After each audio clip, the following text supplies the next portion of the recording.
I'll be going live here. Well, I'm live right now, but I'll turn off the music and start talking football here in just a moment, guys. I'll finish eating up this breakfast of mine, and then we're going to talk Michael Thomas situation, quarterback situation, and the draft. What keys to that you want to see the Saints do this offseason, etc. So I'm going to be hopping on here in the next couple minutes, so just stick around. And we'll be talking some Saints football, guys.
Pocket style pass from the booted up. Perk got the cup from the pull it up. T got the beam, might just light you up. Don't step too close, the fortress fuck you up. Pocket style pass from the booted up. got the cup, fun to pour it up. T got the beam, might just light you up. Don't step too close to just fuck you up. I stepped up in the mall and know I'm fresh as fuck. Sprinting full of shooters, might just wet you up. 100 on my neck, I might just get you touched. Nina, she bisexual, she might wet you up. Doing 110 on SRT.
All right, guys.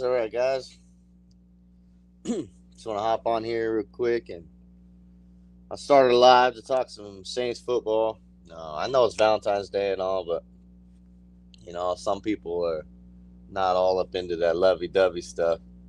So here I am talking some football. So I just want to hear some people's thoughts about the Michael Thomas situation. Who you think we're gonna have to cut, and who you think we're going to re-sign to a contracts, and I want to know everyone's thoughts on who we want to keep on our team this year. Marcus Williams situation. He's due for a contract. We have I believe Bradley Roby was just under like a year, so I believe he'll be a free agent this year. So that's another thing that we should look at. I keep seeing he might get cut. Bradley Roby, he's really good depth. Debo, solidified that number 2 role. So Roby, I really like the guy. I really like his depth, and I really like when he's out there playing. When we have like a 5 defensive back set, so 4 defensive back set, yeah. But yeah, here's my thing. Roby was fine in 2021, but with the playmaking abilities and the way Paulson Debo came out and just started like he's been a rookie in the league already. When he went out there on the field, from starting week 1, even in preseason, but starting in week 1 is when the real deal football is being played, and he showed up and showed out. Yeah, he did have a couple mishaps. He did miss a tackle versus the Falcons game against Cordell Patterson. But I feel after that Cordell Patterson missed tackle, and he kind of got a little blown up there. I think after that play, he really hasn't blown any coverage. So for me, I've been always rooting for Paulson Debo. You used to see me in Hootie Jube and B&G Breakdowns podcast and TJ's podcast. I would go up in their comments and say Paulson Debo was shining 29. So I've always had high hopes for Paulson Debo, and I'm glad we still have him under contract. But with that being said, I got Aaron up here. Hey, how you doing today, bud? Yo, what's going on with you, man? Hope you enjoyed the Super Bowl. Man, yeah, I enjoyed the Super Bowl. Other than our team not being in it, I enjoyed it for the most part. I kind of wanted Cincinnati to win over the Rams for sure, but At least we get a little laugh at Eli Apple, I guess. So either way, I guess we won. I hear Yeah. that. I hear that. It was pretty okay for me. Mostly I was working throughout the entire thing. Oh, right, nice. That kind of sucks that you missed it a little bit, but at least you missed it when our team wasn't in, so that's good. Oh no, I ain't missed a single thing. I was working. I work from home. Remember? Oh yeah, that's right. Okay, yeah, that's right. Well, that's good. Hey, I'm glad you got to watch Super Bowl. Bits and pieces, even though you're working. Yeah, me and my lady both sit here and watch the Super Bowl. I thought there were some pretty good plays. I thought Cooper Kupp, man, he's really establishing himself as a pretty elite wide receiver. So I got to give it to him, man. Well, he's been elite for a long time. I think that's just the difference of quarterback play. Jared Goff could only do so much. He has a limited ceiling. But Matthew Stafford is more talented with the football in his hands as opposed to Jared Goff, on top of just being more experienced, being able to really draw out the obvious talent and potential Cooper Kupp has long since been known for having. He just didn't get the opportunities until this season. Right, and then now you see him getting a triple crown, and man, that just gives me really high hopes, honestly.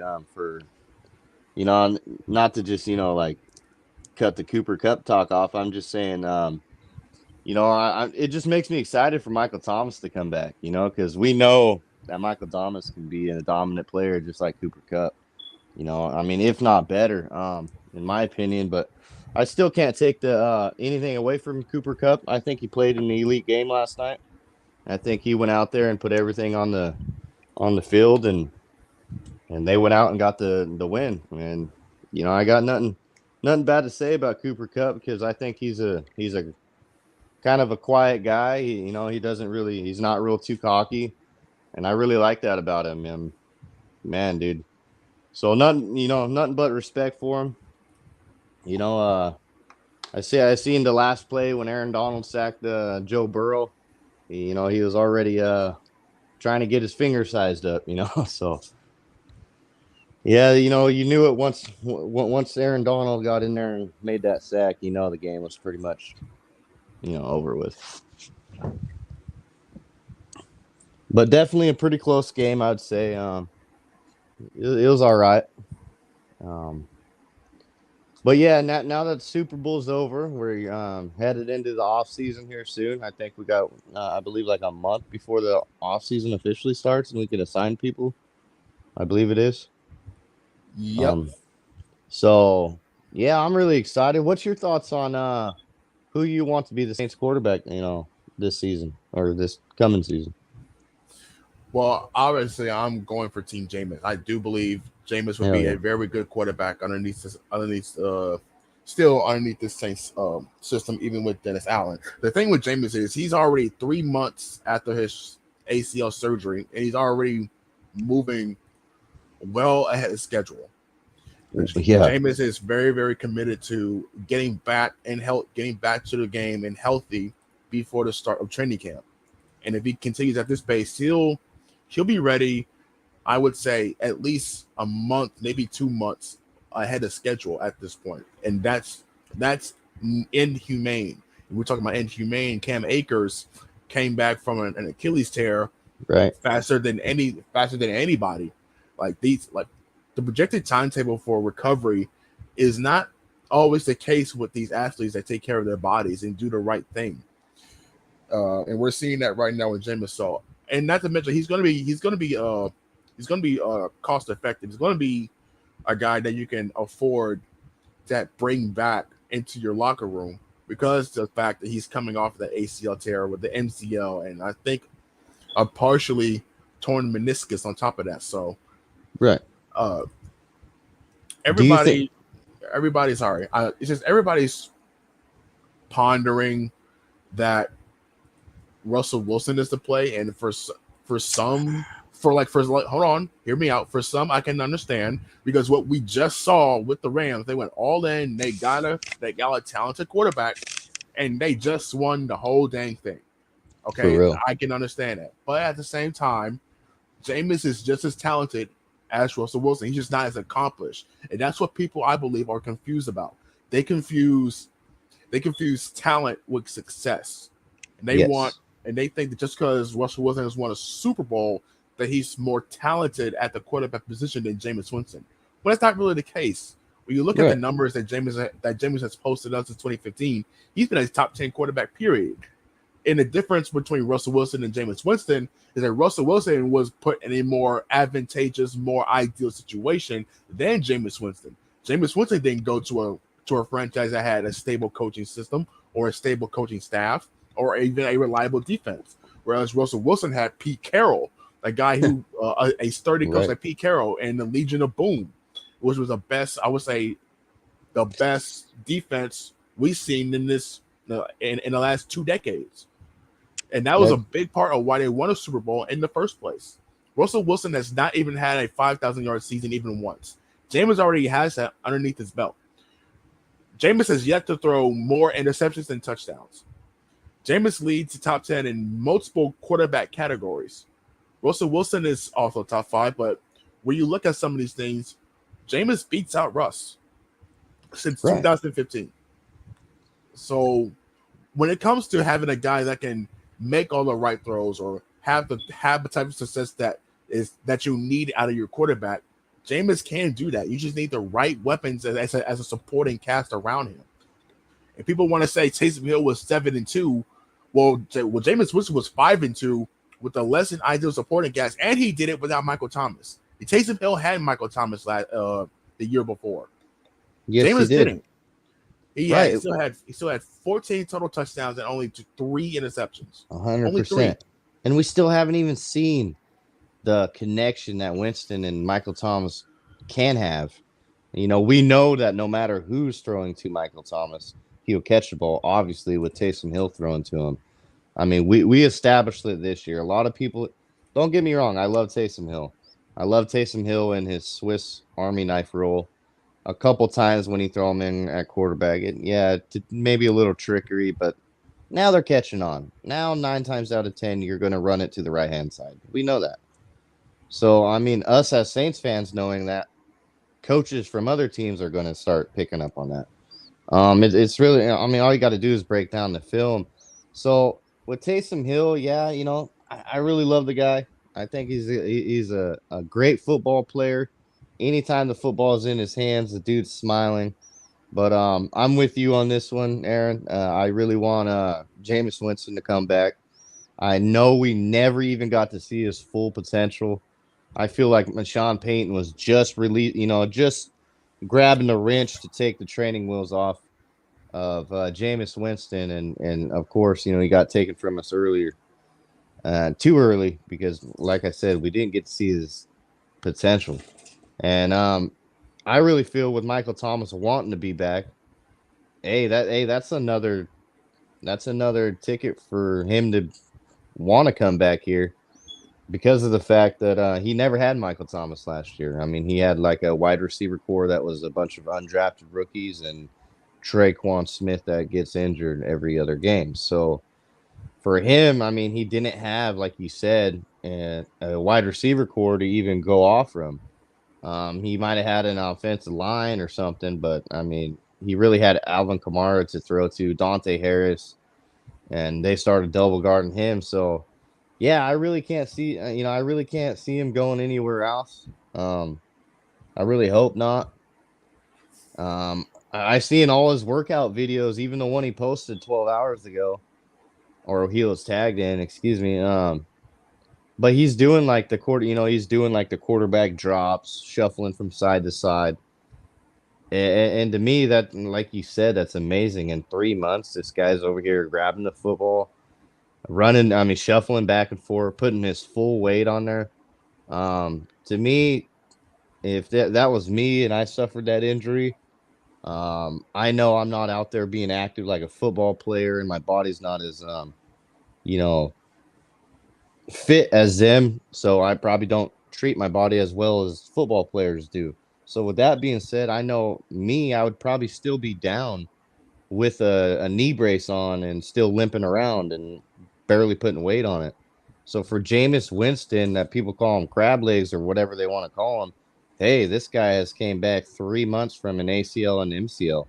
That to me is huge. Like if Dennis Allen doesn't make some moves and sign Jameis Winston, I'm going to be a little upset. A lot of people want Russell Wilson, and I see that. Don't get me wrong, I love Russell Wilson. I think he's a good quarterback.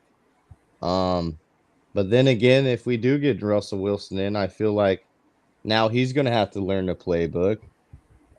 He's going to have to gain that trust with the center. When Jameis Winston already has that with Eric McCoy, and he knows the team, and the team's embraced him. So, yeah, that's my thoughts. I really think we'll have Jameis Winston come this year. I really do.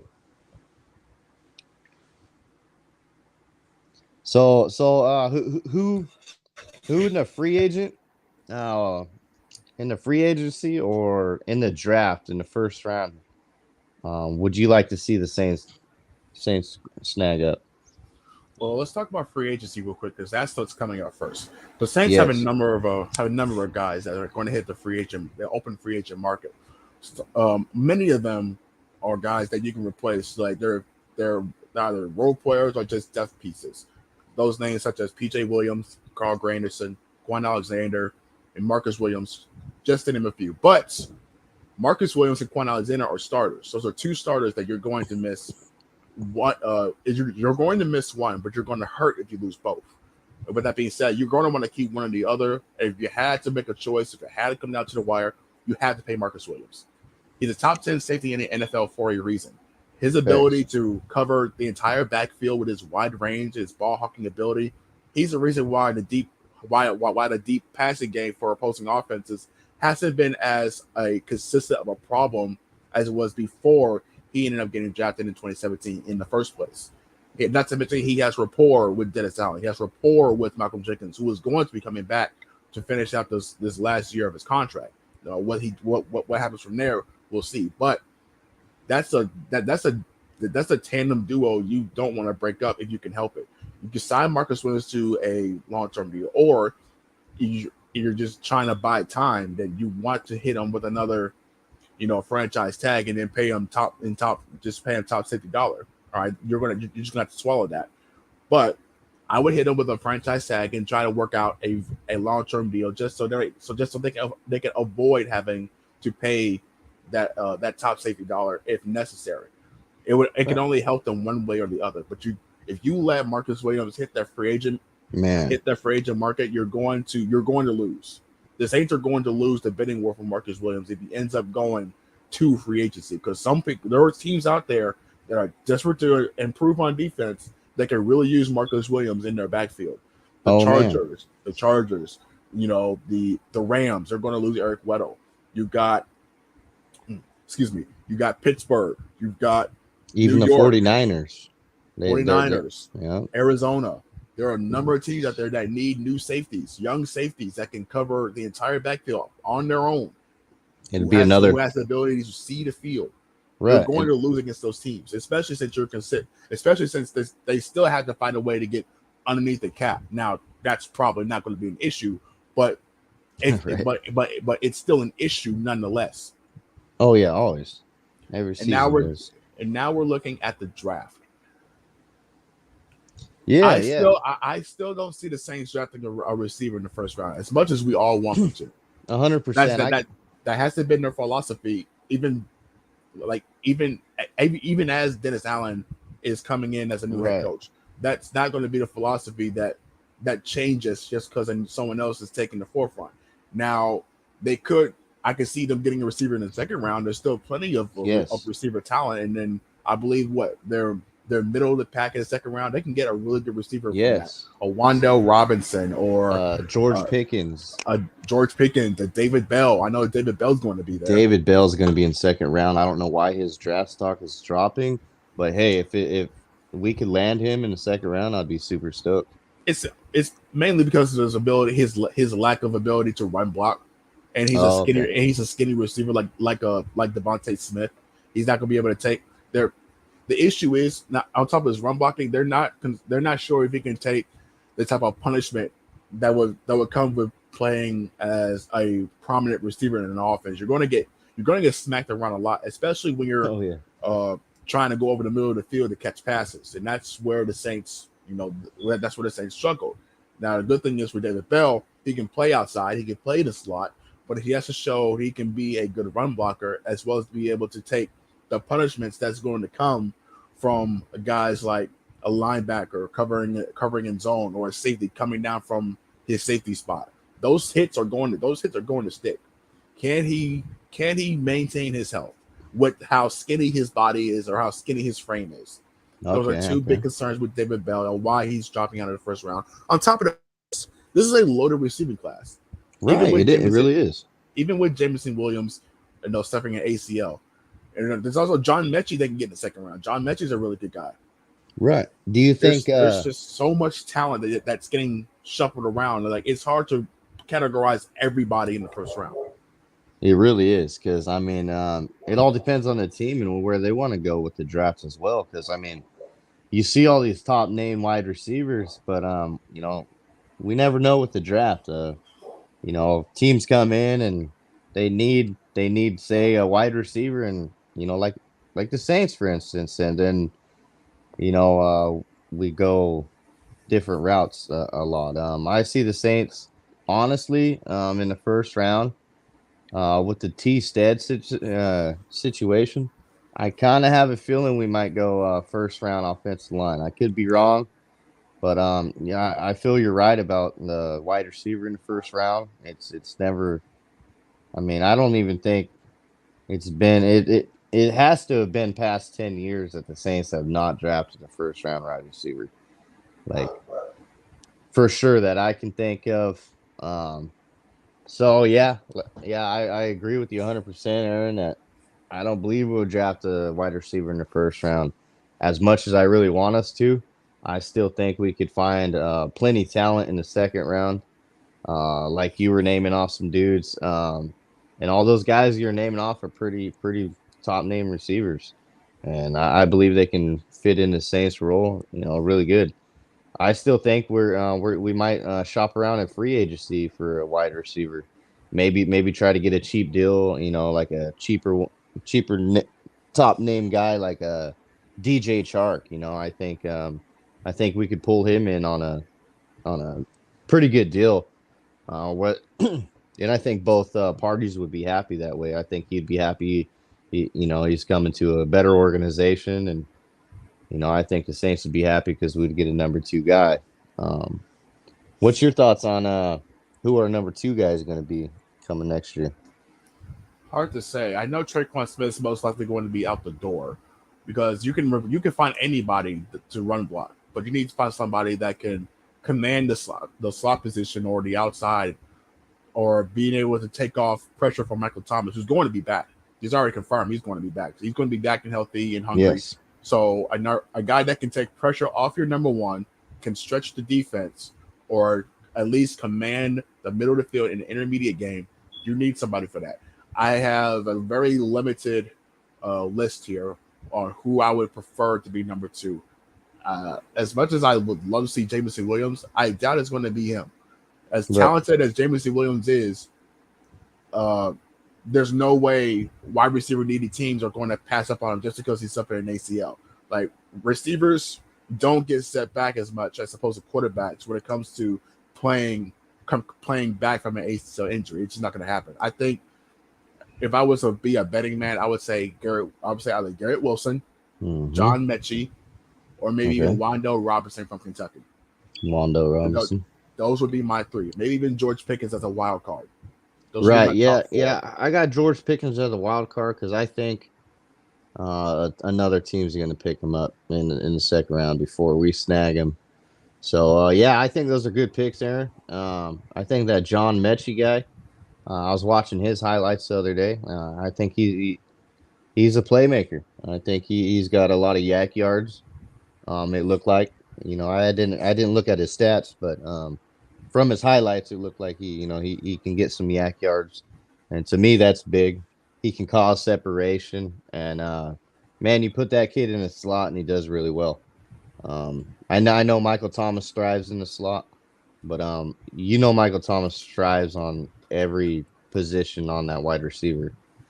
So to me, yeah, dude, with Michael Thomas, coming back looking like DK Metcalf, um, man, I don't know what that boy's been doing, but man, he's been grinding in silence.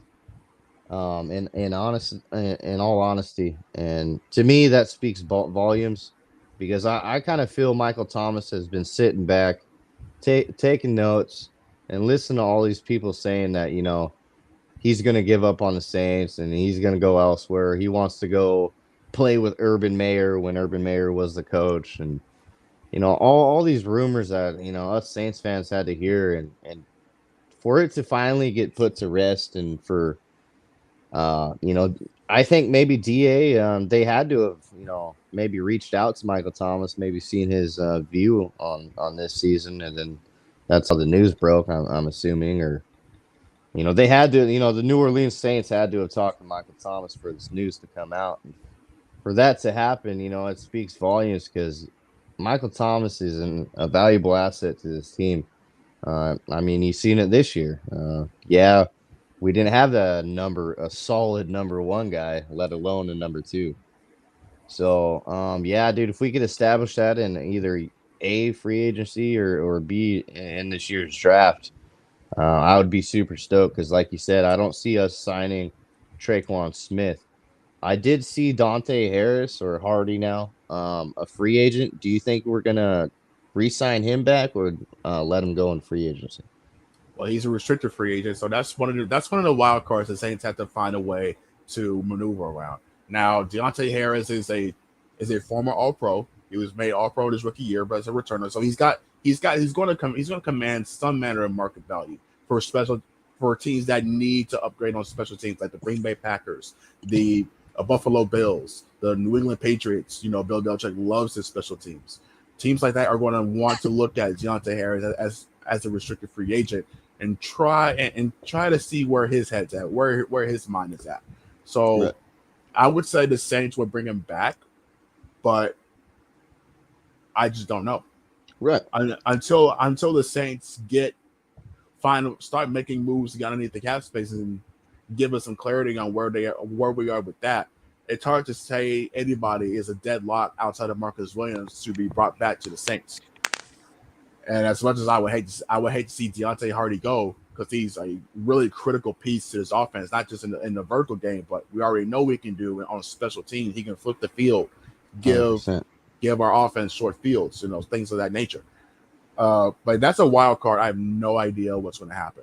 But I do believe, without a shadow of a doubt, that Carl Granderson has seen his last snaps as a New Orleans Saint, and that is that's an underrated loss when you're looking at it, because and not many people look at it, but Carl Granderson is a guy that's been a solid rotational piece as another undrafted product for New Orleans. 100%. And when they drafted Peyton Turner, many of us, me included at the time, speculated that he was going to be Cam Jordan's replacement, or maybe even Marcus Davenport's replacement. But we never considered the fact that he could have been Carl Granderson's replacement as a guy that rotates, as a guy that rotates on either pass situations or a guy that plays or who plays the run more. We never considered that possibility. But now that Granderson is an unrestricted free agent, there's no way they're going to get all those guys back on restricted deals, have enough have enough to sign their draft class and retain everybody they want to retain. Someone's going to be let go to walk. I think Granderson is unfortunately going to be that guaranteed one of them. Yeah, I agree with that. I think that's going to happen, as much as I don't like to see that happen, because, like you said, he was there when Cam Jordan got down. I mean, it sucks, but I mean, he is the Iron Man. But he did miss a game with COVID, not by his choice, of course. And then we had Davenport going down. we had Turner out pretty much all season. So Granderson did fill a role this year that was pretty hefty. I mean, he like he said, a rotational guy, and that helps our defense stays healthy. I believe, and of course, depth. Yeah, dude. I can't wait because me and you both were high on Peyton Turner, and I'm still not going to turn my shoulder on him. I know he got hurt this season, and injuries happen. He's a big guy. I really can't justify how talented this kid is just yet, but I really have a feeling this kid's something special, kind of like Davenport. I really feel he's going to be a dominant force if he stays healthy. Like I said, healthy is the big key. If he stays on the field this coming season, I really see him breaking out. We see Pete Warner. You know, every time he's on the field, I mean, he demands respect. The kid's out there. I mean, he does everything good. A lot of people didn't like that pick, but I mean, we have to be happy with that. I mean, he's a young, kid, but he's got a lot of talent and a high ceiling. Same with Paulson Adebo. I think we really did do a really killer job on the draft last year. I think Landon Young, even though he suffered an injury, I think he showed a lot of potential at stepping in for T-Stead. So for me, I see Dada's comment saying, "What if we took a defensive tackle in the first round?" Hey, I'm gonna say this: the defensive tackle I would love to see would be that guy from Georgia, number 99. I don't know the guy's name. It's Jordan Davis you're talking about. I'm on a similar boat. One of the things the Saints missed the most with the loss of Sheldon Rankins was the ability to run the stunts in the middle and command the pass rush alongside Devin Onyemata. When Onyemata got suspended for 6 games, we saw no kind of pass rush in the middle from Tuttle, Roach, because those guys, as much as we love them as Saints homers that we are, you need talent. You need talent in that middle to help out your edge rushers. So would you love that pick if the Saints snag that defensive tackle out of Alabama if he was available, pick number 18? Yes, it's an underrated. It's one of the more underrated needs for this team alongside running back. And this was before even Al Kamara got arrested in the first place. Defensive tackle, running back, I would say tight end as a wild card, maybe even a linebacker. Because as much as I love Pete Warner, he still is young and he still needs to improve. He showed that he's improved in his coverage skills. And being able to tackle out in open space. He can run sideline to sideline. And he can shoot the gaps as well as anybody. He was one of the best run tackling linebackers in this past season. And if you're graded by Pro Football Focus, but a guy that can for sure cover the tight ends, cover the running backs out of the backfield, and tackle out in open space. You're going to need that. A core of Davis, Werner, and someone else.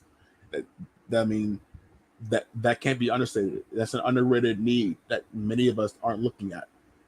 Defensive tackle, you need that guy that can run the stunts. You need a guy that can command the interior, command the double teams to help free up your edge rushers on one-on-one situations.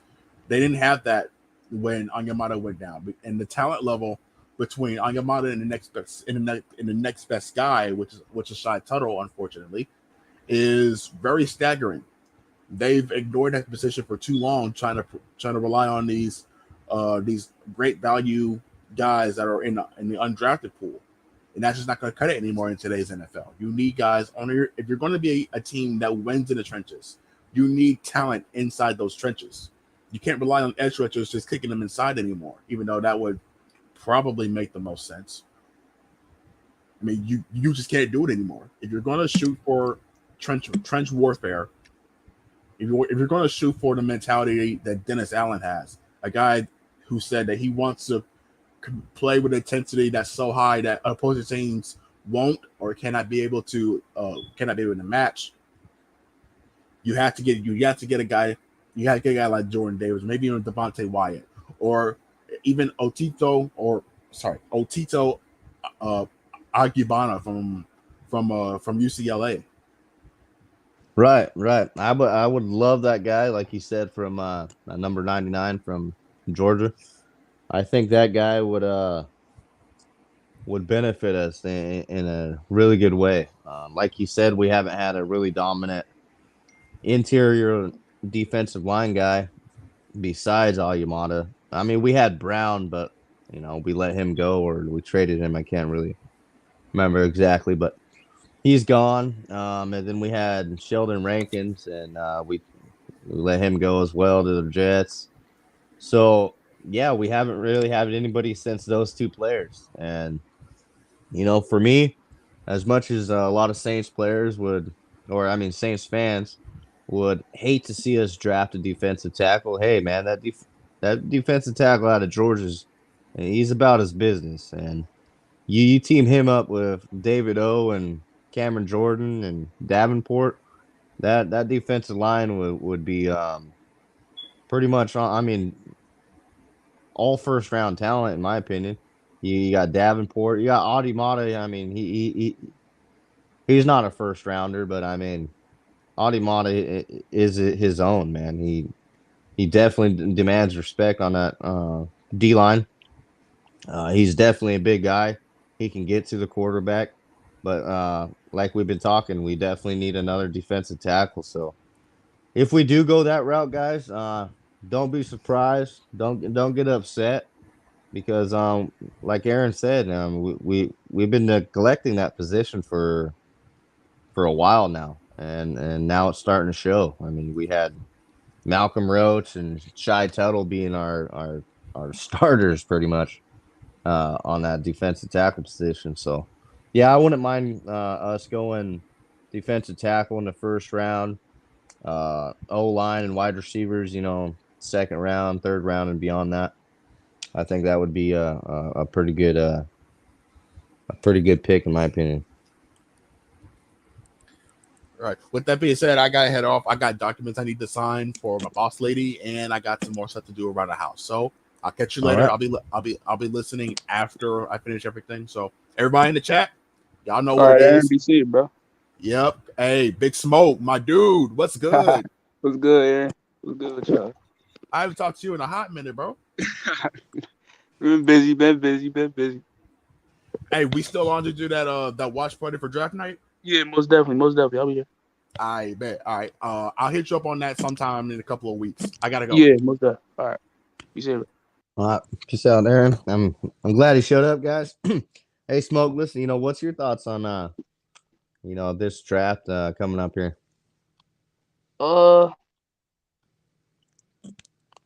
First, I think we should. It depends. It all depends how free agency goes. Cause there's a lot of free agent receivers.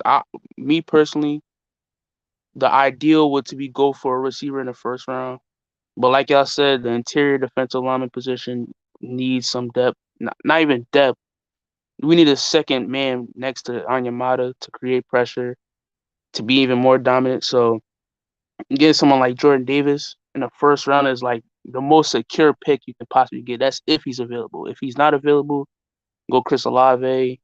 Shoot, Garrett Wilson's probably my favorite receiver out of all of them because he's the better overall, and I think that's the person that can really play right next to MT, route running wise, you know.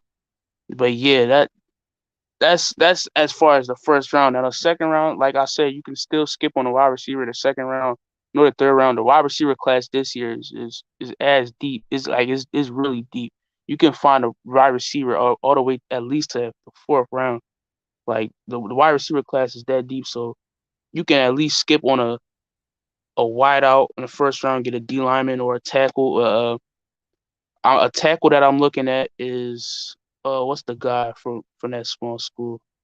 I believe his name Trevor Pennington Trevor Penning. That's what I was about to or say. Penny? Trevor Yeah, Penning is dominant. I mean, dominant. dominant. He had the Senior Bowl pancaking dude. Oh, like he was just dominant. But Pancaking dudes.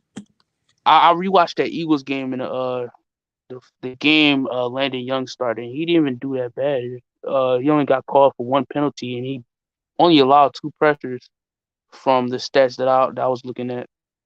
So I could see Landon Young taking Teron Armstead's spot unless Teron Armstead he might just get. I don't know if he is going to get the bag because he did get injured this season, but I'm liking what I saw from Landon Young. He only allowed like 2 pressures when he started, and that's his first game for a rookie, but he did get injured. So that's my Me little too. evaluation on the tackle position. But you could go with Trevor Penning. I would like to go with Trevor Penning, Man. but yeah,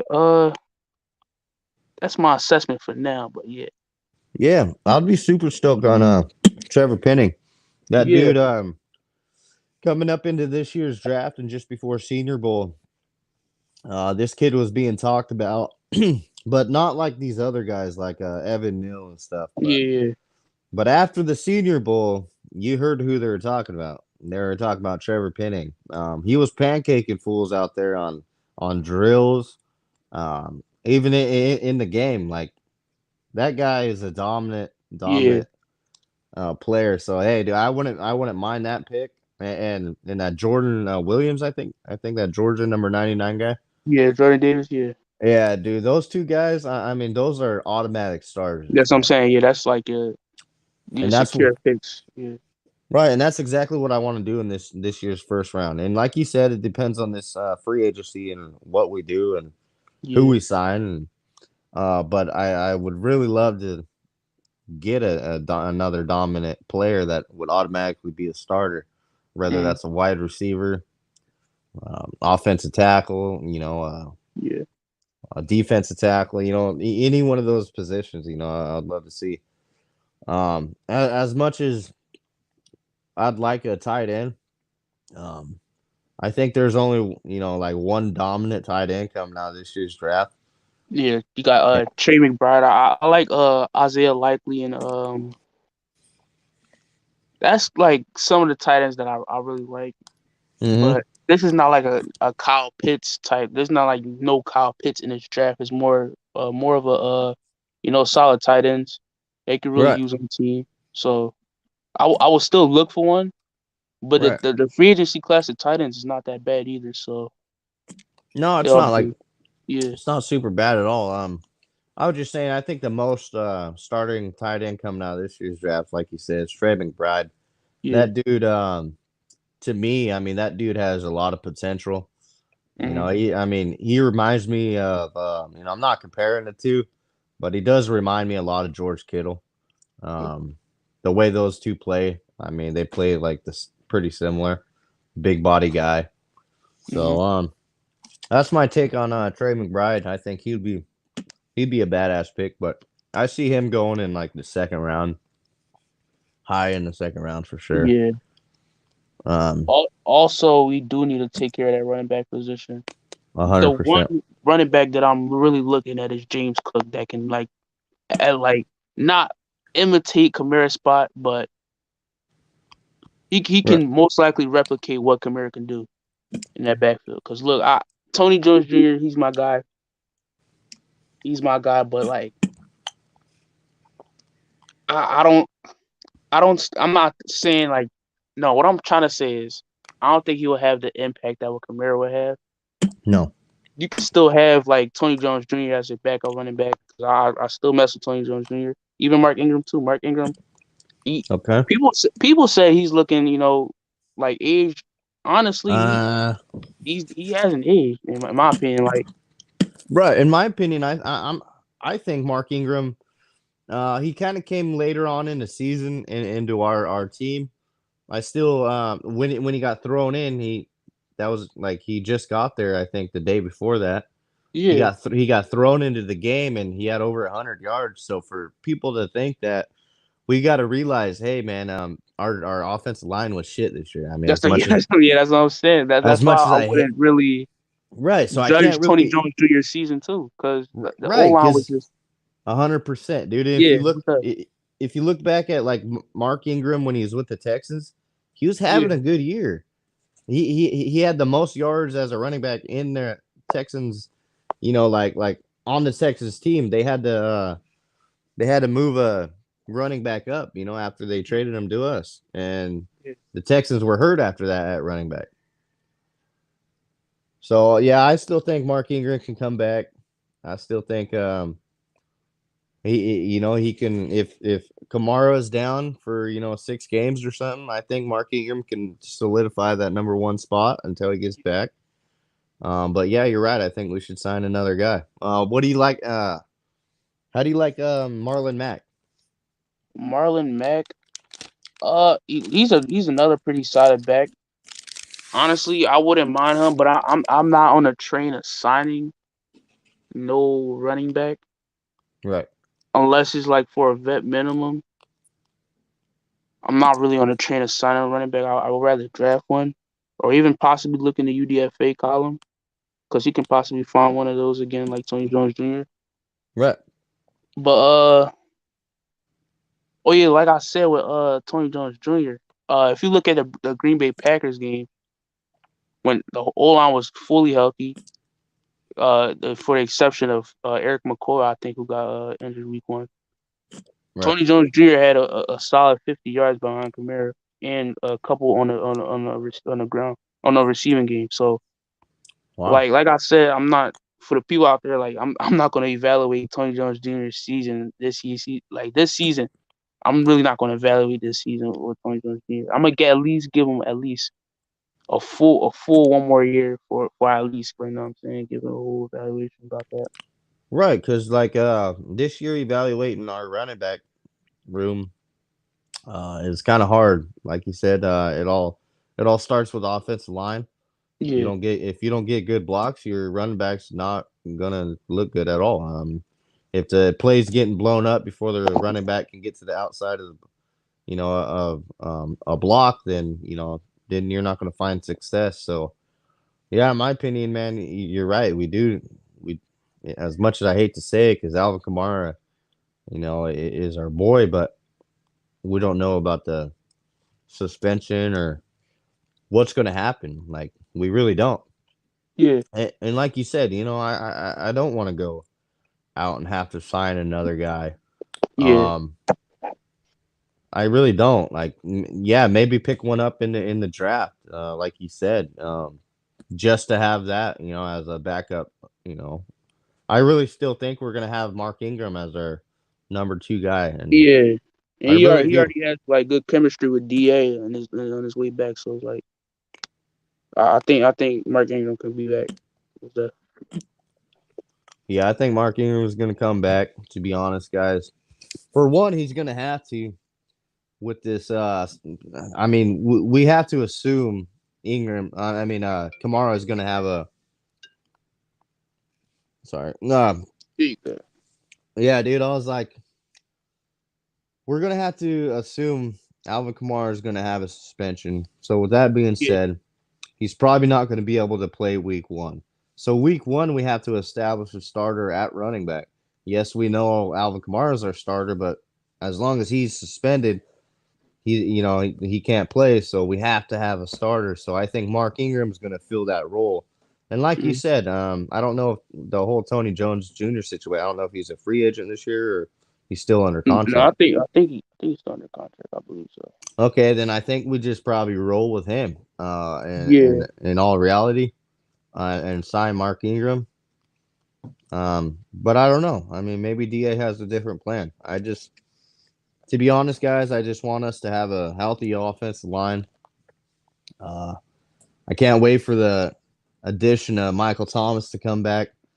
That's my favorite wide receiver since he's came into the league and pretty much scooted Brandon Cooks to the side and was like, "No, I'm the number 1 guy." That's really not how it went, but basically, like he started taking more reps and more catches, and Brandon Cooks got mad. And then we traded Brandon Cooks. So I just feel like Michael Thomas had that mindset coming in to the league that he was going to be the number 1 guy no matter what. And now seeing his updated photo, man, I was like, damn, dude, like I've seen DK Metcalf, bud, and that dude is pretty jacked. Michael Thomas, I think he's a lot bigger than 210. I think Michael Thomas is pushing 225. yeah. And the thing is, I'm really so glad Michael Thomas is like. I'm just waiting for him to see. I just want to see him on that field. It's been way too long seeing receivers create no separation, Man, dropping passes like Kenny Stills. Oh Lord, You I'm ain't just ready lying. for Mike Thomas. I'm just ready for Mike Thomas. Me too, because when Kenny Stills came signed, bro, I'm not even I gonna was lie. hyped. Same. I was Yeah. stoked. I was like, Kenny Stills is coming back. Oh, hell yeah. He's going to get separation. He's going to give these long and, man, nothing happened, bro. Every pass his way, it tipped, interception. It just. You got Kevin White, but the thing with Kevin White was he was actually getting the separation. He was actually, he was getting a separation, having solid route running, but just could not catch the ball. I don't know what's wrong with the man's hands, bro. I'm like, damn, bro. Yeah, he couldn't catch the ball to save his life. And, Like, man, I mean, you played one position your whole life. I mean, you would think you'd work on your hands. I mean, those hands were not certified as much as I wanted them to be yeah. certified. I mean, man, when we signed Kevin White, my dumbass decided, yeah, let's go look at his highlights, see how good this kid is. I mean, and I noticed, I was like, oh man, this guy is good, dude. Look at his college highlights. Hey, and then he's got like 2 NFL highlights. I'm like, oh, look at those 2 NFL highlights. Well, then I started looking at his history, and it was like, hurt this season, hurt this season, hurt. I was like, damn, this fool's been hit with more injuries than anybody on our whole team. So yeah, dude, like, I was kind of. What's up? Like the only bright spot with Kevin White this season was a special teams. Like, that's the only thing I really enjoyed Kevin White in, the special teams as a gunner on kick return, on like on not kick returns, but especially as a gunner. Like he was actually good. Like he actually did his thing. Like he did his job. I believe he scooped one of a 10-yard punt from Blake Gillikin. He even got himself a tackle. Like he's actually good, like a really good special teamer. That's the only value I will really give Kevin White in. And I believe, is Ty Montgomery a free agent? I'm not quite sure. I think I did see that he was going to be a free agent. I really think that experiment. I don't know. If we talking about a Kamara backup, it should be like a Ty Montgomery. But these past 2 years, Ty Montgomery hasn't really showed me that he can be like only on one game. Yeah, that Panthers game at the end where he got like 100 yards, I believe. You're right. That was it. And that was like the only thing Ty Montgomery showed me. Now, special teams wise, he's one of our best guys next to JT Gray. So if we were to bring back, I don't know if he is a free agent. If he is a free agent, the only thing I'll bring him back before is like a gunner and possibly running back depth, because he is versatile nonetheless. But yeah, wide receiver position, I'll just exit that out of his forte, because I mean he did nothing in that role. But we do got to admit he did do stuff in the running game. So yeah, I wouldn't mind that, to be honest with you. But we still, I really want us to establish a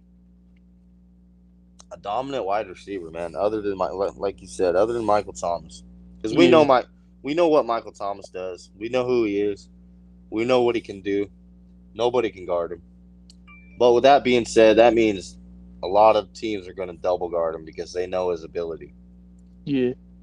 So we haven't really had a number 2 guy other than Emmanuel Sanders, and that was the closest, at least the closest to ever be Michael Thomas wide receiver to, other than like Brandon Cooks. Right. But that was his closest. Like, he had Ted Ginn, fucking Brandon Coleman. I don't even count him as a damn wide receiver too. No, I remember that Brandon Coleman. Man, that Brandon Coleman experiment was hell. Oh Lord. Oh man, it was. I would like you're saying earlier, I'd love to see an Ohio State guy. Gary Wilson or Chris Olave. Like, I would not mind one of the two. I think they're both playmakers. Not only that, I'm going to go a little more in depth into it. I think with Michael Thomas being from Ohio State, being a wide receiver, if we were to draft an Ohio State wide receiver, I think that's an automatic friendship. I think that friendship would speak in volumes, and and build into a duo, wide receiver duo that we would love to see. And it'd be like Alvin Kamara and Mark Ingram, how their friendship is.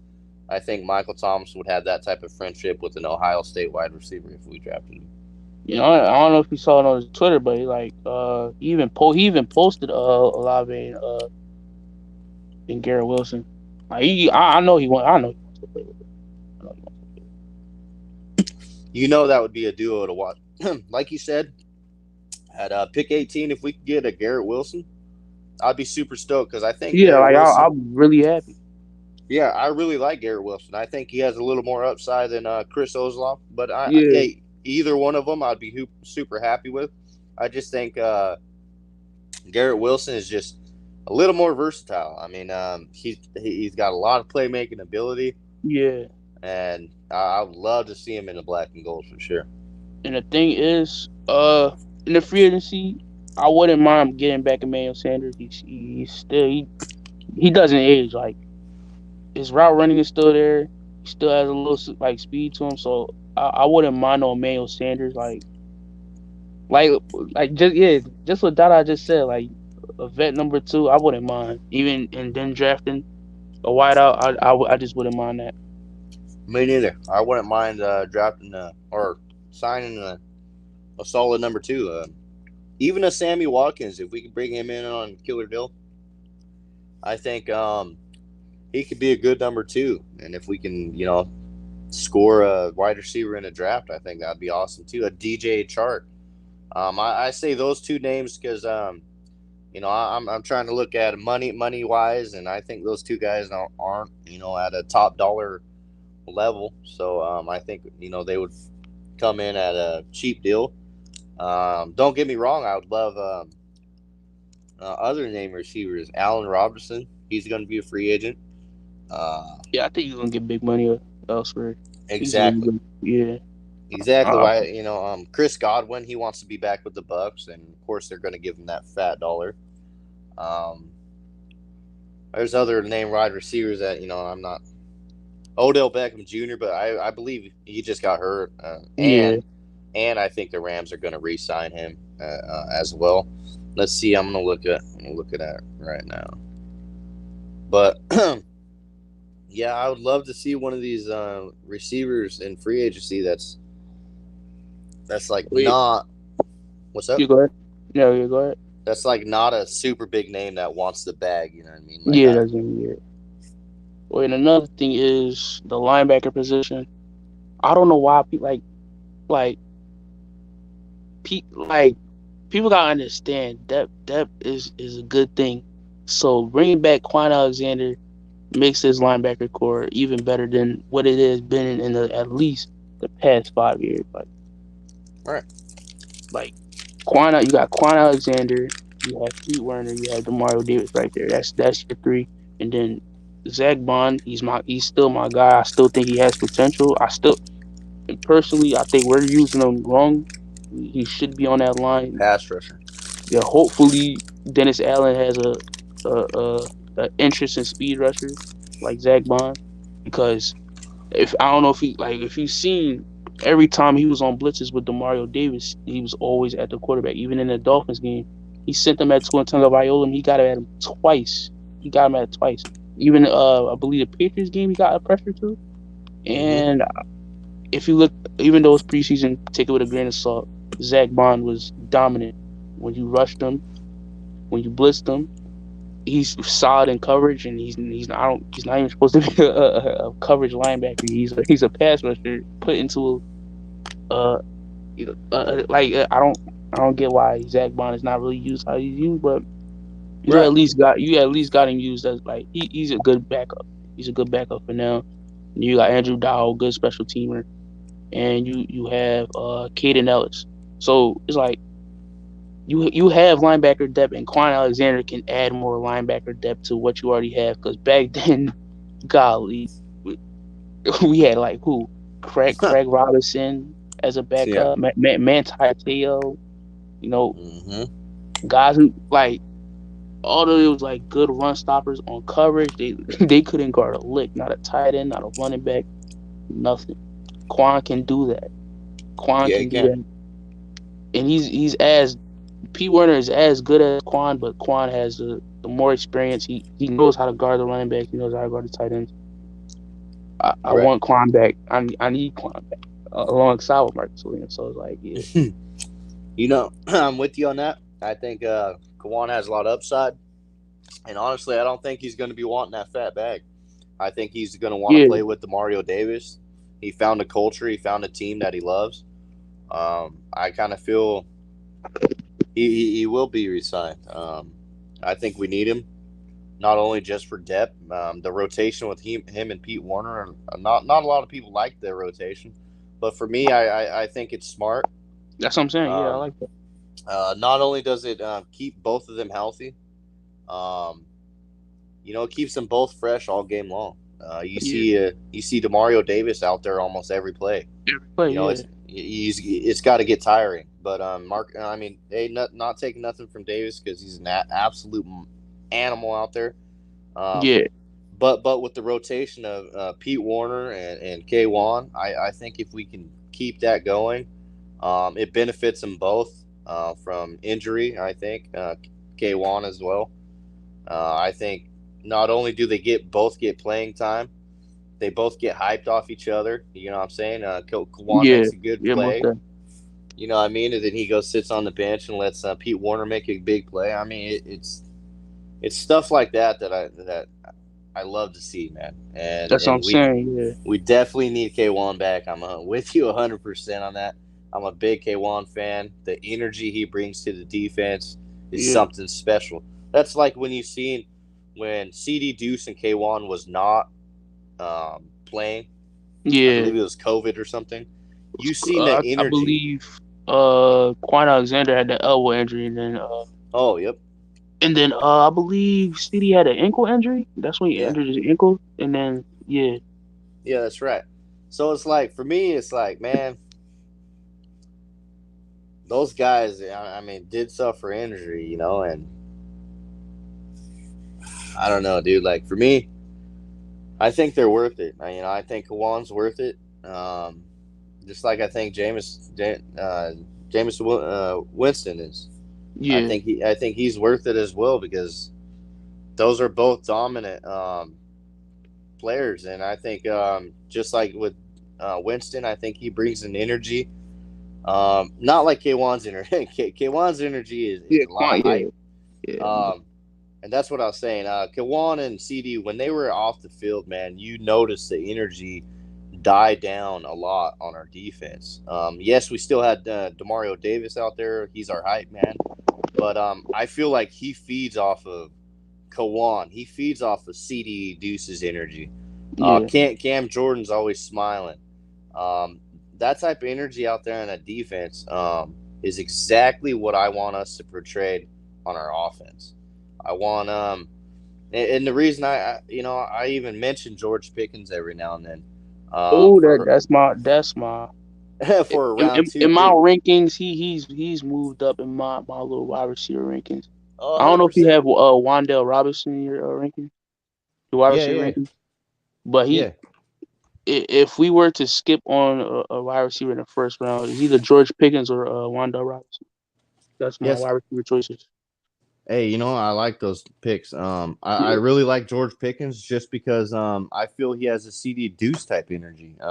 yeah, That energy is, I mean, you can't teach that, bud. It's just a person's. It's just like CD Deuce, you just can't replicate him. But I'm just comparing the guy, because I feel CD Deuce has that dog energy. Not yeah, a player, not a lot of players have that type of energy.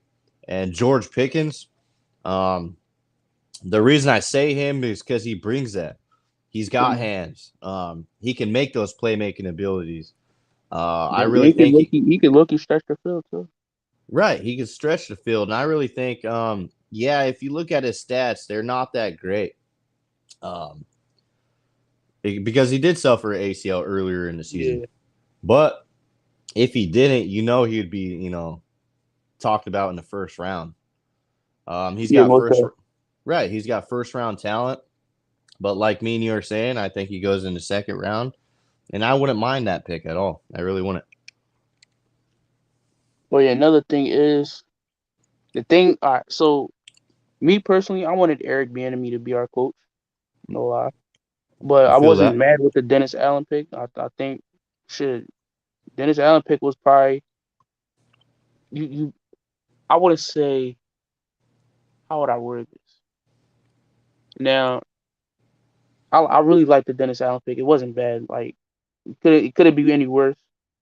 It's just I was just worried about the offensive end, but he looked like he taking care of the coaching staff right now. So and Pete Carmichael's not even coming back. So shoot, you might see a whole different new offense. Hopefully, it's not Right. Did you say out. Pete Carmichael's not coming back? No, not coming back. He's Oh, taking on a different role. I meant what I oh meant to yeah. I say. was like, oh shit. Yeah. Yeah. So, oh yeah, and another thing about Dennis Allen, he's a really good drafter. And what people do not talk about is his years in Oakland. And mind you, that is a LS organization, like for real. Facts. The first year he came, he had no first round picks. He didn't even have he only had a third round pick and all the way down to like not even a third. I believe Dennis Allen only had a couple picks to at least build up. His best quarterback he ever played was Carson Palmer, who only played there for 1 year, then got traded the next year. Then I believe it was Terrell Pryor's quarterback. Basically, he just never got the team to really do anything. And that Raiders organization is a mess. From top to bottom, we are damn near one of the best organizations in the league. Right. And another thing is he knows how to draft. He drafted Khalil Mack, Latavius Murray, Derek Carr, T.J. Carey. He knows how to draft. He knows talent when he sees one. So shoot, I think we good in DA hands. I think we good in DA hands. Yeah, I think we are too. Um, and I agree. I really wanted Eric as our offensive coordinator, or Yeah. I mean our head coach. My bad. Mm. Because I think him being an offensive coordinator for the Chiefs. Here's my take on it. If he doesn't re-sign with the Chiefs, here's the thing. A lot of his success with the Chiefs, you know, a lot of people are going to portray it because he has Patrick Mahomes. It's because he has Tyreek Hill. Yeah. So that might benefit him if he doesn't sign and sign elsewhere to a team that doesn't have a Tyreek Hill, doesn't have a Patrick Mahomes. And the Saints don't have a Tyreek Hill, but we have Michael Thomas. You know what I'm saying? Yeah. We don't have a quarterback yet, but hey, dude, if Eric came here, I mean, maybe they could, you know, work something out, man. If he came here as offensive coordinator, as much as that probably won't happen, I'm just saying if it did happen, I would be really super stoked about that. Yeah. For me, if Dennis Allen were to say, "Hey, dude, I'll give you the offensive coordinating position. You run the whole offense, call the plays, just let me run my defense, and I'll still be head coach." Mm. If Eric decided to do that, it would benefit him in the long run because, I mean, let's admit it. You know, like Sean Payton retired, our Hall of Fame quarterback retired. People look at that like that, and they look at the Chiefs like they're an upcoming team that goes to the playoff every year. The Saints, didn't go to the playoffs this year. So if he were to come to us and potentially go to the playoffs, or even I'm not saying we'd go to the Super Bowl, but if we do go to the Super Bowl, say with Eric as our offensive coordinator, that would solidify him a head coaching position anywhere in the league.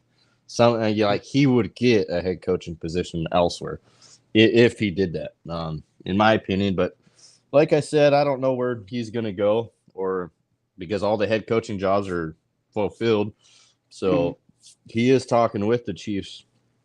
Yeah, no, we don't know what's going to go on, if he's going to re-sign or he's going to go elsewhere. All right, man. Yo, Master, I gotta do my little schoolwork, and I'm about to All right, man. go edit, man. So I'm gonna catch you, bro. Hopefully we can link up during the draft night. Talk some Saints. Are you going to do a draft night? Yeah, I'm doing draft night. try to get everybody else too. All right. That sounds All right. good, man. I'll hop on your stuff, dude, if you do draft night. Yeah. All right, dude. It was good having you up here. Yeah, most Talking definitely. some Saints football, man. All right. Have a good day, man. All right, you see who that? All right, who that? All right, everybody in the chat. Everybody that's been listening, we've been talking about our Michael Thomas and who we want to be our wide receiver besides is Michael Thomas. Number 2 role.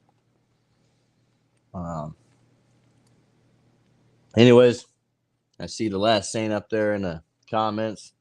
Who that to you, bud? Hop up on here, man. Talk some Saints football. See what we're doing today.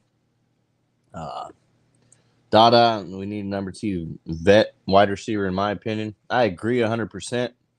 I think we need another veteran wide receiver inside that wide receiver room. I think not only do we need to pick up one in free agency that's a veteran that's been around the league, that's been solidified as a wide receiver. And I still think we need to draft one as well. So, yes, I do agree with you, Dede, that we definitely need to get another veteran wide receiver alongside Michael Thomas for a good duo. I really think an Ohio State wide receiver and Michael Thomas would fit in perfect together. I think both those in Ohio State. I mean, he already hangs out with Garrett Wilson and Chris Ozlaw. So if we can get any one of those guys, Michael Thomas is already good friends with them. We would have a duo at wide receiver core.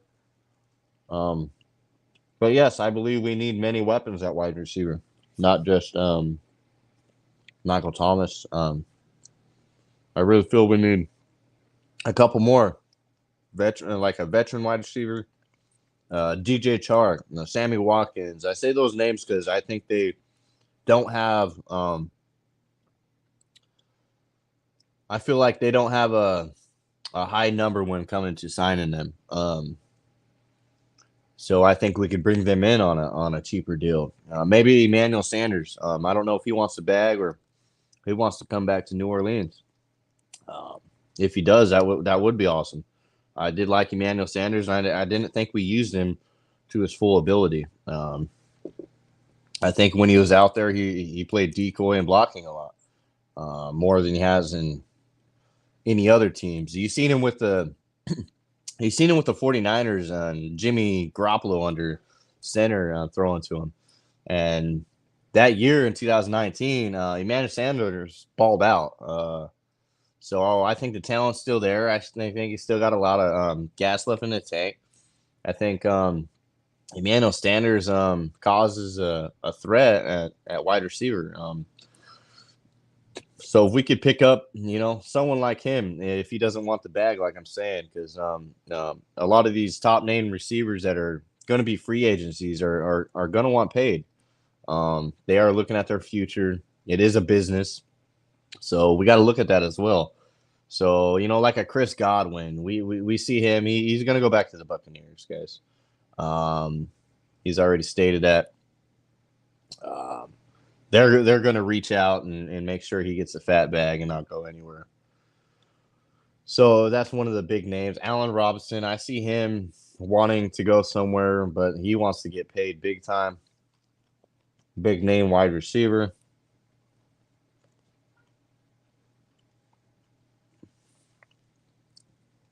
Hey, what's going on, Josh Pels, man? Let's see. Hold on just a second.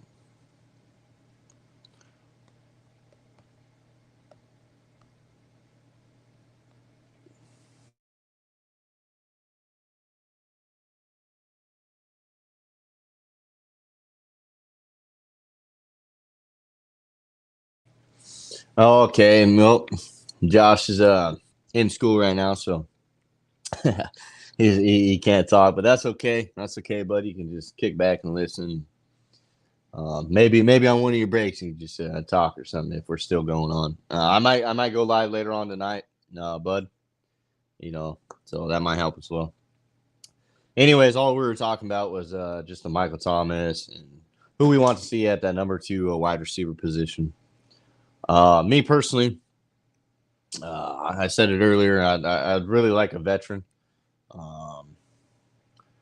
I think a bigger name guy would do. I really like DJ Chark, man. I think he's got a lot of upside. I think he's got a lot of potential because he was on a team with no O-line, rookie quarterback, coach that wasn't in it this year that, initially got fired after, signing a 5-year contract.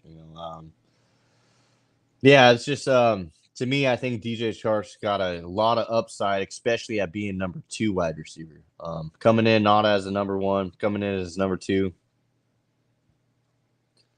I think, in my opinion, would be perfect for the Saints. Not only would we get a speedster that can run routes really well, great footwork. He gets you off the line really good. I think DJ Chark would potentially come in and cause threats to opposing defenses. With Michael Thomas being out there, DJ Chark, say we have maybe a top, another top wide receiver, maybe Chris Olave or Garrett Wilson. Could you imagine, that triple duo going, coming next year? Especially knowing, I think personally that Jameis Winston will be our quarterback. I think seeing his workout videos and his progress recovery videos, he's wearing Saints shirts. He's wearing Saints shorts. I know maybe that doesn't mean a lot because maybe it's not fully the offseason yet, guys. But we still got to look at that. To me, he's still repping the New Orleans Saints, and to me, I think he does come back. I think the DA signs him back. I think that's a smart decision. I think you have Taysom Hill to be his backup. Put him back in that Swiss Army knife roll. Then you add another weapon for Jameis. You see Jameis Winston and Taysom Hill. Jameis Winston was thrown at Taysom Hill. They were just establishing a connection. Now we're going to have Michael Thomas come in. And you know what? Hey, Till the legend, I love Wilson. For sure, man. He is still repping the brand, dude. He really is. So, in my opinion, I really think Winston's going to come back. Hey, if we can get Wilson and Winston connection, or hey, wait, my bad. Winston and Wilson connection, hey, that would be something to watch. I think Garrett Wilson has a lot of upside. I think he's a dominant playmaker. I think he can cause separation, something we lacked this year. We already know what Michael Thomas can do. So, besides Michael Thomas, Wilson and Winston would, in my opinion, would have a solid connection. Exactly. Wilson's route running is nasty. Hey, man, that footwork would be breaking ankles. And that's daily. He's out there making DBs look like linebackers. And that's something to say because these DBs that are coming up, into the league, I feel like they're getting bigger, stronger, faster. And for me to say that about a wide receiver coming out of this year's draft, I really feel like this year's draft of wide receivers is huge. A long list of top talent. Garrett Wilson, man, I can't stress that enough, man. If we pulled off something and got Garrett Wilson, I already know this from I wonder if you're still listening, Tildy Legend. Here's my thoughts on any Ohio State wide receiver. If we draft Garrett Wilson, that's an automatic. I mean, Michael Thomas is already friends with him anyways, but I think that would automatically build a wide receiver duo in Michael Thomas and whoever the Ohio State guy is. I say that because they went to the same college. Like I said, they're posing in pictures together. They're already friends. To me, that would be like an Alvin Kamara and Mark Ingram type friendship between Michael Thomas and Garrett Wilson or Chris Olave. That's my opinion. Tell me what you think in the comments on that. He says MT, Galloway, D. Hardy, and Wilson. Now that's a wide receiver core. You know what? I totally agree. Totally agree with that. Yeah, man. I totally agree with that. Ohio State boys, man, for sure. That is true. I really feel that would be a duo to watch. A good wide receiver core. Now, if we can pick one more wide receiver out of this year's draft from the second round and further, if I were to pick anyone, if it was like past the second round, I got really high hopes on George Pickens. If you go look him up, the reason I like him is because he brings that Ceedy Duce energy. He's a straight dog, he's getting people's faces, he's throwing them down, yeah, man. I like the physicality that he presents, he brings. And that's what I look for in wide receivers. I look at the first, can they cause separation and catch the ball? Are their hands certified? Can they get off the line quick? And how's their footwork? I look at all this. Not only is how's their footwork, like how's their IQ of running routes? Anybody can run a route. Yes, Tildy Legend, he's from Georgia. He wears number 1. George Pickens, he's a wide receiver. He doesn't have that great of stats. He did suffer an ACL.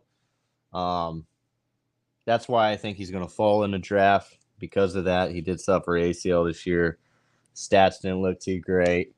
But like I said, I think he can establish himself in the NFL if we can pick him up in like a number 2 role or something, or even a third role. Big physical receiver, like you said. I just like him because of his playmaking abilities. Like you said, Garrett Wilson. If we pulled that off, that'd be insane. But if he's gone, if all these other top name wide receivers in the draft, like a Traylon Burks, if Garrett Wilson, Chris Olave, if they're all off the board, Drake London, if all those guys are off the board, then we're in the second round, and George Pickens is still on the board, and he's available at our pick, I really hope we do pick him because of the physical type of receiver he is. We already know Michael Thomas is a bully on the field. We need another bully, guys. And George Pickens, does fulfill that role. So I wouldn't mind if we had George Pickens. I really like the kid. I think he's versatile. I think he can play in the slot. He can play in the outside role. I think it'd benefit Michael Thomas a lot. Like you said, I think Galloway's still under contract. I think we'll still have Deontay Hardy. I still think we figure out a way to sign him because he is a unrestricted free agent. I believe we somehow figure out a way to keep him under contract because of the special teams role that he does play and the big role that he does play in our offense now. So, yeah, I totally agree with you, bro. If we can get a Wilson, physical wide receiver, big. I looked at Drake London, and I seen, that guy is a big wide receiver. He's got huge hands, pretty physical guy, too, as well. And it's those are the type of wide receivers I want alongside Michael Thomas. Garrett Wilson's, Chris Olave's, playmakers is the exact word I could bring down is playmakers, man. People that can cause separation, people that can change the game at their role. And I think Garrett Wilson.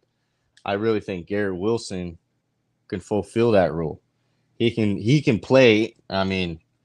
His jet sweeps. He can, and that's basically like a toss to a wide receiver behind the line. That's basically a run, and to me, Garrett Wilson perfects that. He does really good with what is it? The RPOs, not the RPO. Sorry, he does good with the screenplays. Excuse me. He does good with the screenplays as well. And the Saints, they like screenplays. They like players that can succeed behind an O-line that could run down and block for you. And I believe Garrett Wilson would fit so well in the New Orleans Saints role, man. Chris Olave, man, I would love that kid, dude. Both those Ohio State guys are so dominant. You can't, I mean, think about this, guys.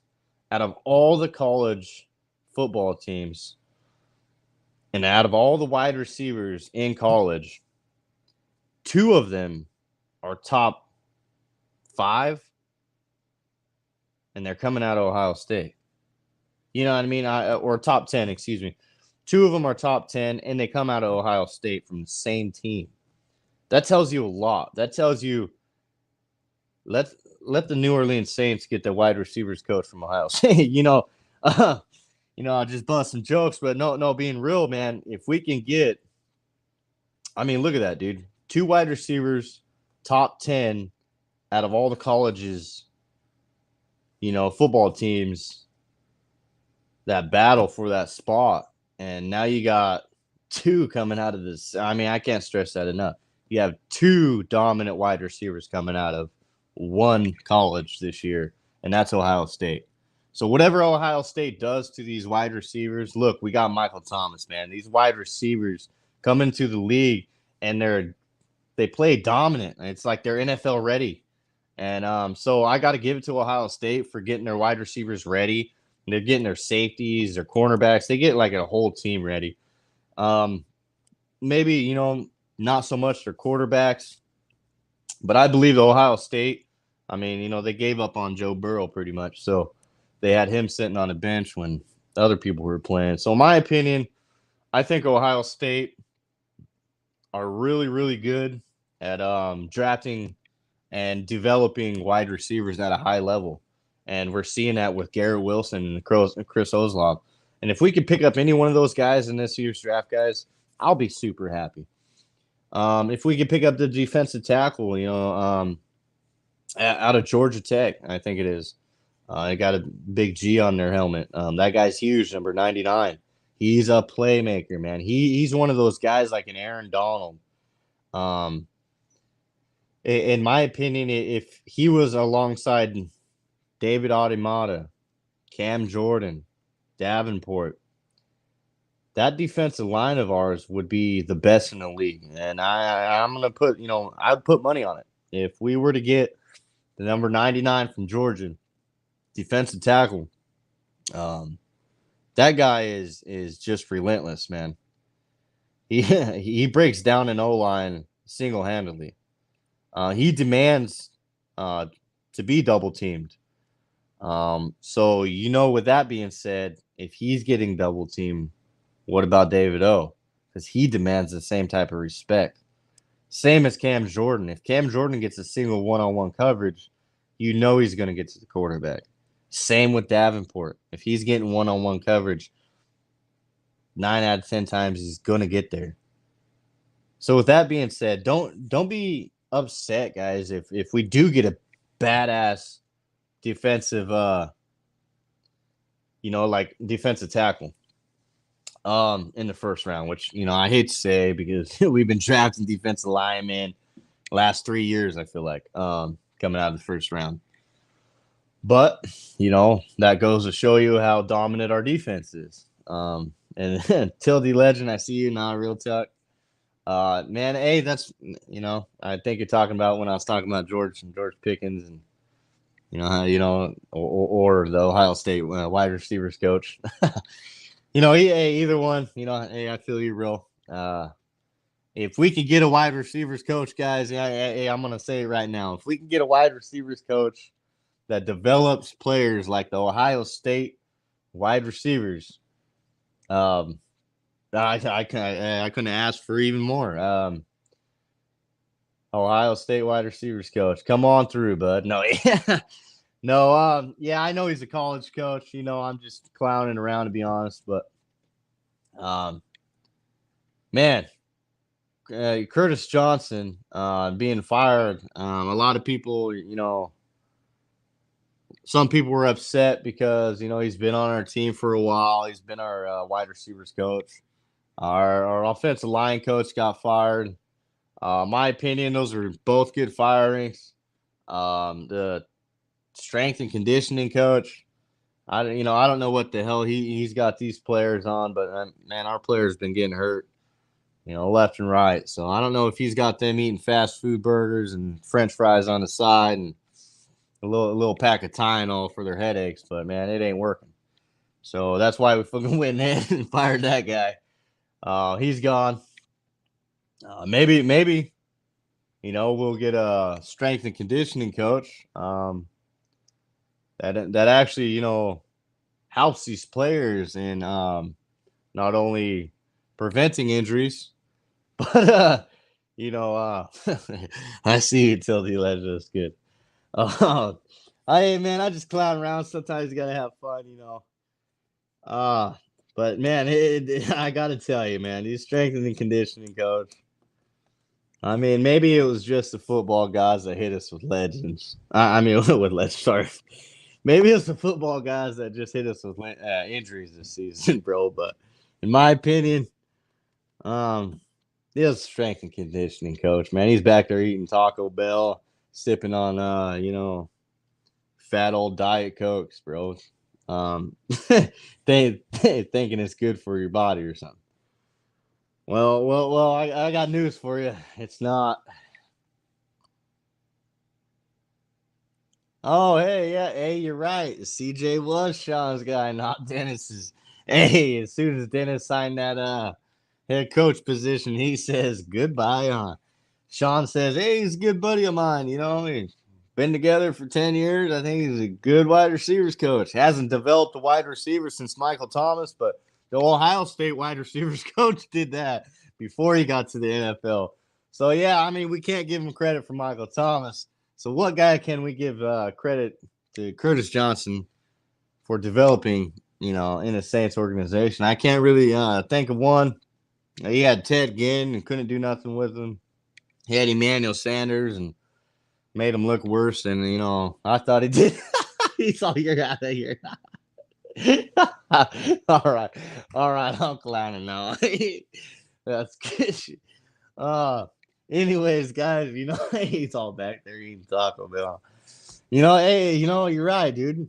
Dennis Allen came in smoking a cigar like Joe Burrow, like, sit back, guys. I know this is unhealthy, but strength and conditioning coach, your ass is fired. He's sitting back puffing on that cigar thinking, man, this wide receiver coach hasn't done shit. Man, your ass fired too. He's like, man, I'm not even working. It's Sunday. He's like, how you going to get fired on your day off? Sorry, get out of here, bro. And then we're looking at the offensive line coach. He's like, man, you wanted me to draft who? Come on, guys. Say it in the comments. Who did he want us to draft? Cesar Ruiz? First-round talent? Best center in the league? Let's move him to guard. That's a good idea, Sean Payton. Good idea. Let's move him to guard. You know what I'm saying? And I think he's going to stride. You know what? Hell no. Fire his ass too. I would have fired the offensive line coach. I would have fired, I would have done the same thing. Shit. Strength and conditioning coach is kicking back. He's probably at the strip club. He ain't worried about strength and conditioning. The only strength he's getting is picking up a beer bottle, putting it in his mouth. That's about 5 pounds every guzzle.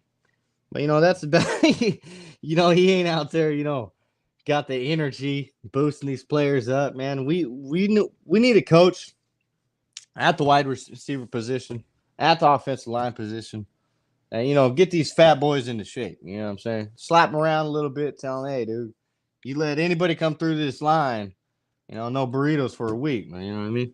So, hey, they got to cut them down, make them go on a diet every time they, have bad plays or something, man. I don't know. Cesar Ruiz, hey, I got a good idea for that guy, man.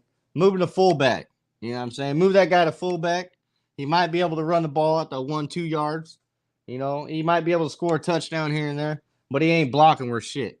So I'll go ahead and move him out of the guard position because that ain't working. I'm telling you, Saints, that ain't working. That ain't working, man. So Dennis Allen, I hope you're hearing me, bro, because Cesar Ruiz ain't working. Andreas Pete, I see he's still under contract for the next 4 years with a fat pocketbook. In my opinion, his bitch ass gets hurt every year. So his bitch ass needs to take a pay cut. Take millions from him. Because, I mean, he hasn't played a full year since he's been a Saint. So with that being said, take a couple mil from him and go ahead and go sign you a good old dominant wide receiver or another offensive lineman, a good offensive lineman, somebody that'll take over for Cesar Ruiz, kick him in the back burner, tell him get back to your fullback position. We'll need you, maybe at the goal line. Other than that, Cesar Ruiz, sit back on the sidelines, shine people's shoes, and learn how to block, man. I mean, honestly. I really had high hopes for Cesar Ruiz last year, guys. Hey, I was one of those guys like, man, we just got a killer. Man, this dude's a stud. I went back, looked at his highlights, Michigan State, center. The dude was dominant. I was like, man, Cesar Ruiz is the next big thing. And then he came in looking like the last big thing. Man, this guy, man, he looked like he came off the couch and was like, oh, you want me to play offensive line? All right. Did it? Well, hey, who that everyone in the chat, bro? I'm just clowning around, clown on Cesar Ruiz. I mean, you can't have first round talent and go first round and look like shit. But, no, but in all reality, guys, what do you guys think about the Eli Apple? He done all that shit talk. He ran his mouth about New Orleans, saying we got a crappy organization. Our food stinks. Man, he must have been down there at the strip club eating, sushi, because he wasn't at the cream of the crop eating that good old steaks and stuff, man. He's probably sitting back at Taco Bell, getting a 5 for $5 meal. Man, quit playing, Eli Apple. You ain't even make enough money to get the 5 for $5 deal, bud. So, in my opinion, Eli's trash. He stays trash. That's why he stays getting released and cut from teams. And as much as he's getting blown up on Twitter, I'm here to say, fuck you, Eli Apple.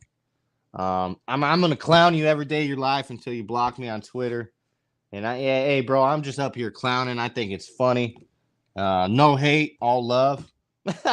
You know what I'm saying? Hey, bro, I'll be up here laughing, thinking it's funny. Eli Apple yesterday, dude. Hey, he said he is straight play.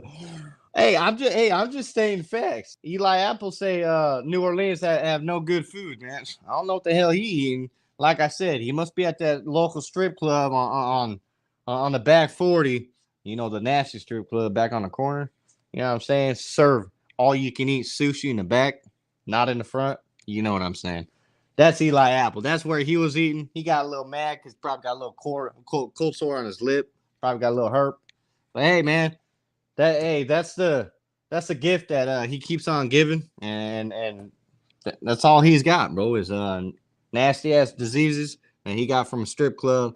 Now he's trying to make fun of New Orleans because they got good food, and he went to the strip club instead of go to the nice old restaurant up the road.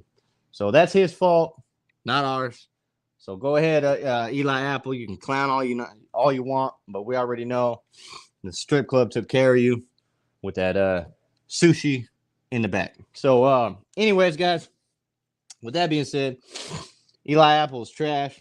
He's garbage. We've seen it. We've seen it in the Super Bowl. Hey, so if Eli Apple wasn't on Cincinnati Bengals team, I guess we wouldn't be here to be saying, well, he did give up the last touchdown in the Super Bowl. Ah, damn, dude, you clown-ass motherfucker. Check it out, dude. You said you were locked down. You said you're better than Jalen Ramsey. You said the Saints sucked. You said all this. But Ceedy Duce was up there telling him, man, you soft.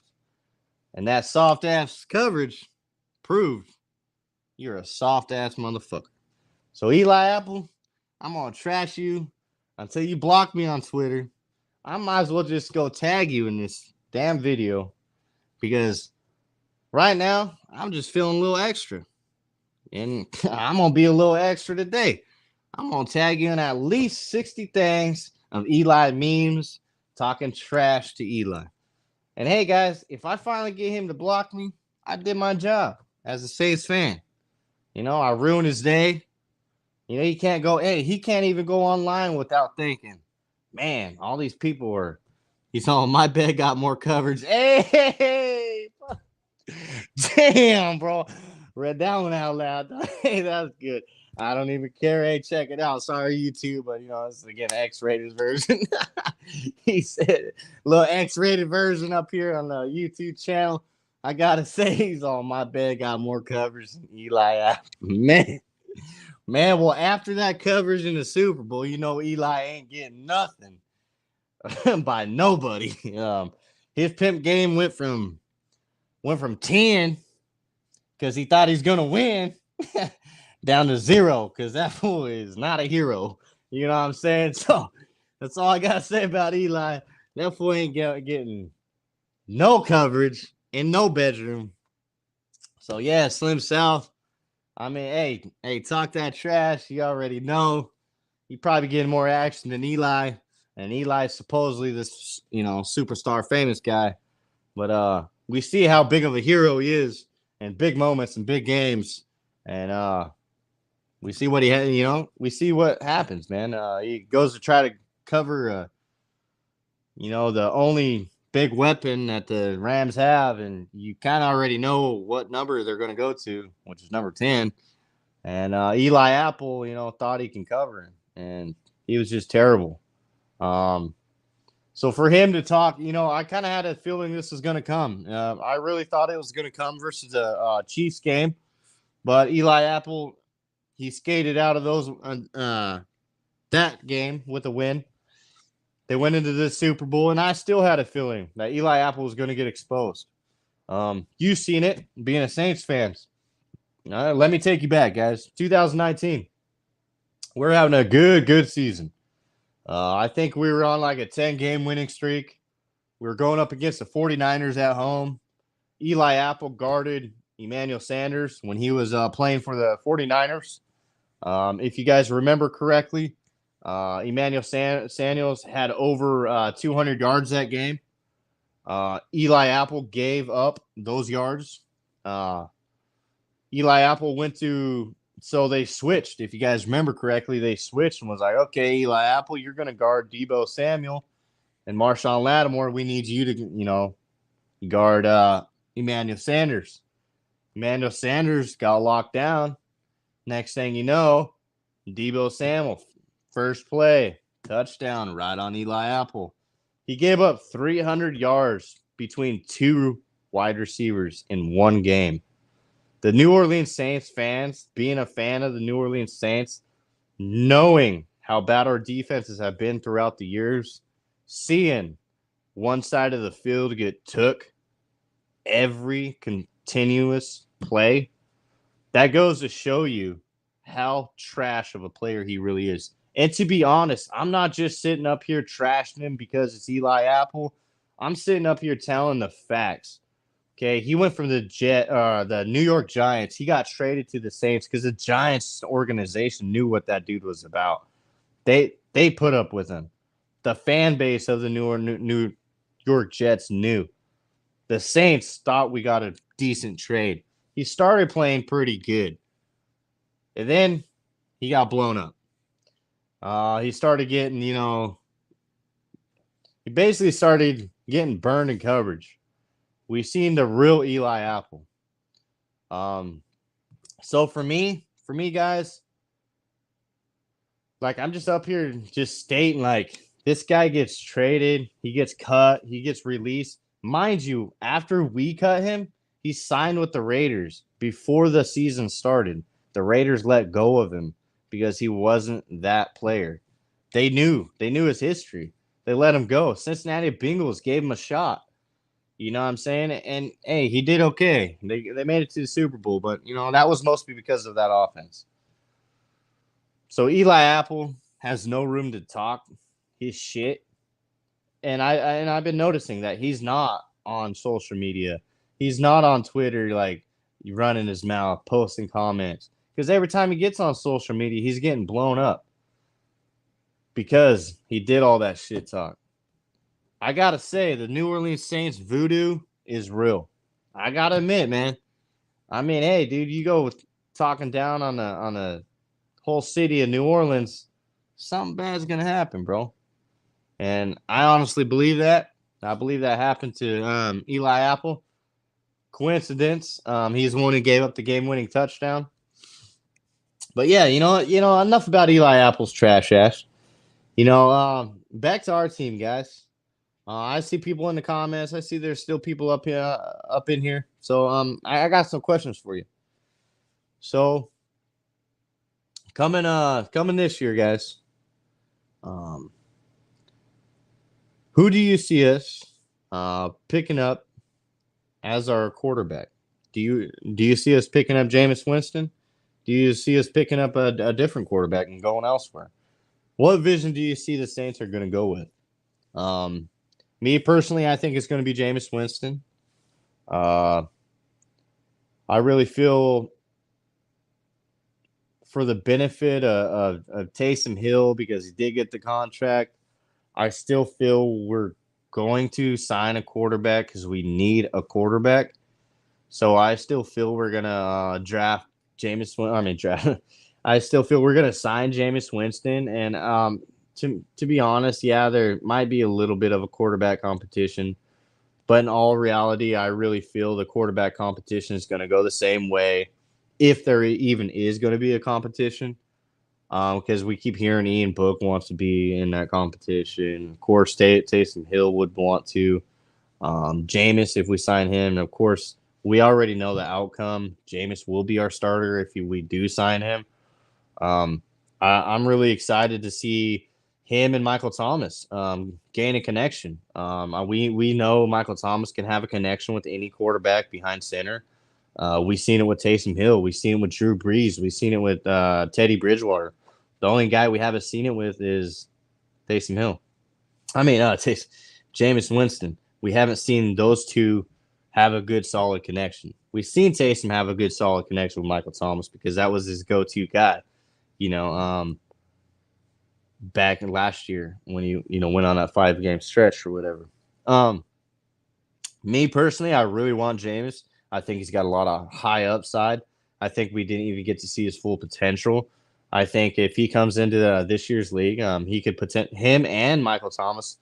And I know it might be crazy, but I think if we sign them both, I think they're going to be both front runners for the comeback player of the year. And I say that with high hopes. I seen Joe Burrow come back from a leg injury, same type as Jameis Winston. So for me, that goes to show you guys, like, a player can come back and ball out even as a quarterback. Look, you've seen it with Alex Smith. He came out, he might have not have balled out, but he suffered a leg injury that they almost had to amputate his legs. So for me, I really have high hopes on Jameis, and I really think he can come in just like Slim South is saying here in the comments, as long as we get some weapons for Jameis, I honestly think there's nothing stopping us. Our defense is at a Super Bowl caliber type level. At the ending of this year, I think if we can get everybody to sign back on our defense, we can really solidify a Super Bowl contending team again. I really feel if we sign Jameis, I mean, that's a huge, huge Super Bowl contending type offense. Michael Thomas, Jameis, and then we would have, then we'd have other players, a Hardy. I think if we were to get a Garrett Wilson, other people in the draft, maybe a DJ Chark, another wide receiver, I think we get Jameis some weapons. I noticed he likes his tight ends as well. So if we can get a good tight end, maybe. But in all reality, I really think we could roll with the tight ends we have with Nick Van Ed under contract. We still have not only Nick Van Ed under contract, I believe we still have Troutman. We still have Juwan Johnson. Those are 3 tight ends in that tight end room. Juwan Johnson's just becoming a tight end, so he's still trying to fully learn the tight end role. Big body guy. I'm not going to compare him to Kyle Pitts, but he's got that type of body.